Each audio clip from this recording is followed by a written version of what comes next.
Hi guys, তোমালোকৰ মৰম আৰু ছাপৰ্টৰ আশাৰে মই আজি নতুন এটা মিনি ব্লগ আৰম্ভ কৰিছোঁ। যদি কিবা ভুল হয় অলপমান ছাপৰ্ট কৰিবা বুলি আশা থাকিল।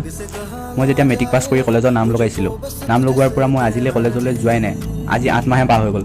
আজি যাম কালি যাম কৰি মানে কলেজত যোৱাই নহয়। সেইবাবে আজি ভাবিলোঁ এপাক কলেজত ভৰিখন দিয়ে আহোঁ। তাতে শুনিলোঁ আজি মানে কলেজত ফেচাছো আছিল। সেইবাবে মোৰ লগৰকেইটাই ক'লে যে আজি যাওঁ ব'লা বুলি, সেইকাৰণে মই ওলালোঁ। আহি এতিয়া মই কলেজৰ মুখ পালোহি। কলেজৰ মুখ পাই কলেজৰ যেতিয়া চৌহদটো দেখোঁ, বহুত ঠাণ্ডা পৰিৱেশ হৈ আছে। ভাবিলোঁ একো নাই হোৱা নেকি। তাৰপাছত যেতিয়া লগৰ এটাই কৈছে যে সৰু সৰু দুটা ডেক লৈ মানে বক্স লৈ বৰগীত গাই আছে, সেইটো শুনি মাথাটো গৰম হৈ গৈছিল। তথাপিও কি কৰিম আৰু, ভিতৰলৈ সোমাই যায় অলপমান বৰগীতকে শুনিলোঁ।